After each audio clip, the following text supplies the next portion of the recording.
Why does my opponent play better when I got better? This is actually a question I get a lot from parents. Why is my kid playing better, but why is he having a tougher time beating some of his opponents? He had more success beating opponents before. It's a very weird question.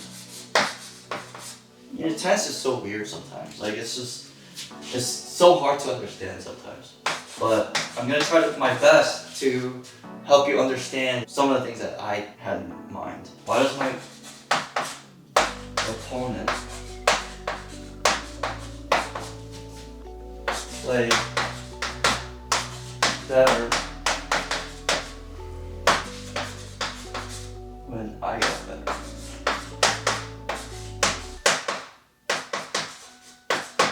Such a weird question, isn't it? So what is better?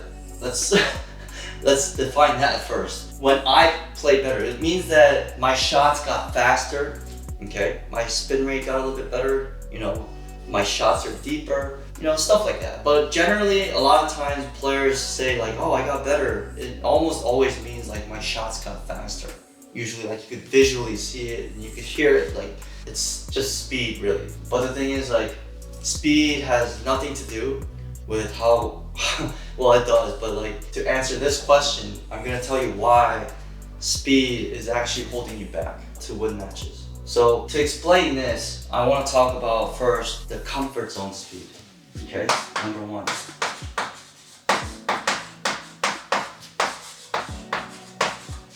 Comfort zone of speed.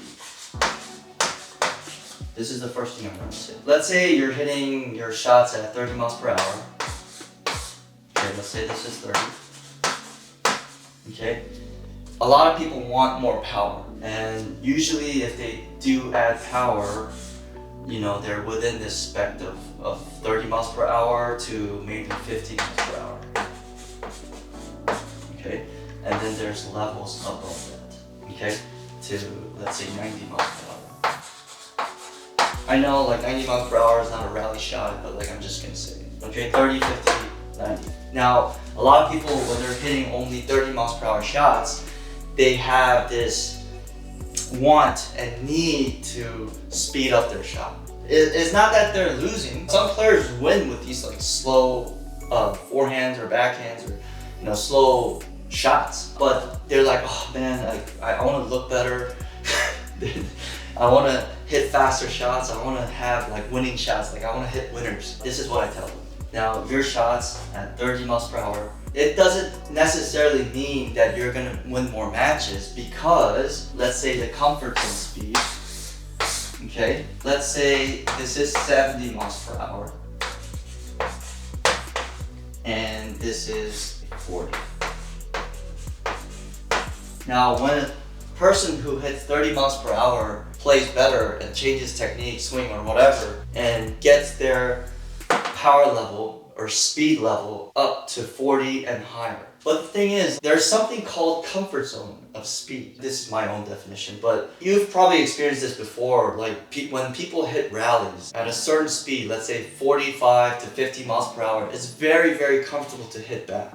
That's what I'm talking about. When you're hitting at this zone of 60 miles per hour to maybe 40 miles per hour, every player, or I can't say every, most players love that middle spot. Okay, this is the comfort zone of speed. So if someone who's hitting at 30 miles per hour and they're hitting slow balls to someone, they hate it because it's so slow. They don't like it.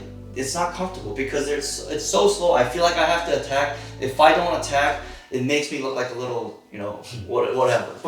They're like, oh, what do I do? Is I hit it back or attack it? They just don't know because their ball is so slow. So it makes them uncomfortable. And if they don't make that shot and they go for it, they miss it, they lose the point.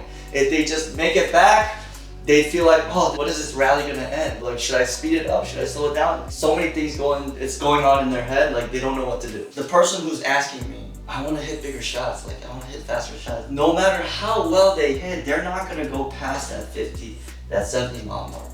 So when they're hitting better shots, you're only going to be making it easier for your opponent to hit great shots. You're actually making your opponent comfortable by getting better. That's why getting better doesn't necessarily always mean that you're gonna win, because you might make your opponent actually more comfortable, like on your rallies. It's a very weird mindset. Oh, like I wanna hit bigger shots, I think I could win more. But it's a complete opposite way. And that's also why, going back to my old video or previous video of why you have to keep developing power as a junior, because you don't want to be hitting at this stage. You don't want someone to be comfortable, so you have to break through that, right? So you keep developing power, going through the roof, and then you tone it down, and you tone it down, you're at this level. You're still out of the comfort zone for most players. Just having better shots, hitting better shot is not always going to make you win. This is the reason why you are getting better, but it feels like players are hitting more comfortable with you, like playing with you. Or when you're playing that match, it feels like they don't have any trouble, like you're not making them uncomfortable. So you have to develop more power in your game, to be able to go out of their comfort zone. Now, some players, I really honestly, like I'm just trying to help players win. So when players come to me, like recreational players come to me, and this doesn't happen very often, but they're hitting at very slow pace and they want to get better, I tell them this, and I tell them, I don't think we should work on this. If you want to work on this, you could go somewhere else, because your chance of winning is going to go down. I'd rather work on something else in your game.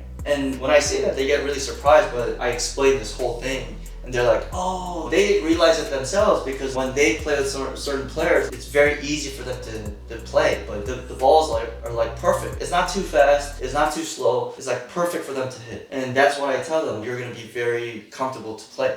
And so you're not really pressuring opponents. To play out of this comfort zone, you have to mix up your speed on your forehand or backhand or whatever. But I am very used to developing juniors to go into pros, and pros into better pros. When I'm developing them, I'm trying to make them hit bigger by changing their technique, being more efficient with their technique, or just, with the intensity, higher intensity, hitting with higher intensity, getting used to that. And then once you get used to that, your average speed of your rally ball goes up, so you're not hitting at that comfort zone. So that's how you actually get out of that state. But unless you're trying to train for that, it's very hard for you to get out of that state. It's actually more uncomfortable for your opponent to just make the shot in and make the opponent's miss.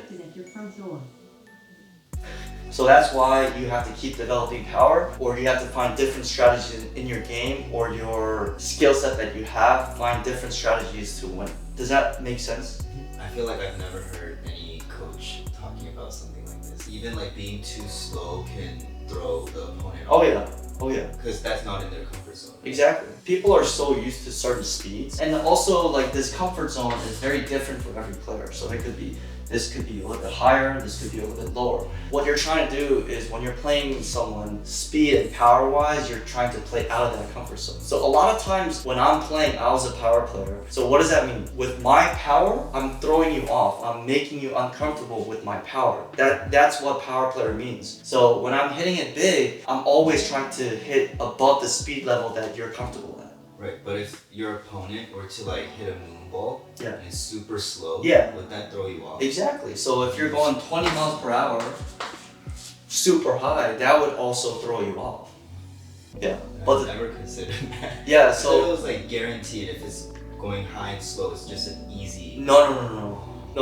But you have to also think like a mirror too. Yeah. You're thinking like, oh, if it's a high moon ball, it should be easy to finish. Yeah. Think differently and put the, like a reverse way where like you receive that ball. Can you do that? Probably not. A lot of times, if it's comfortable for you, it's comfortable for them. There's a strategy called mirror strategy. In tennis, mirroring your opponent is very, very important. We could talk about that in the next video. Next time when you try to stay out of the comfort zone of your opponent, don't try to always speed things up. You could slow it down and be more consistent. That might throw the person off too. So going by the strategy that I told you, slowing it down, keeping the ball in play, that strategy works very well.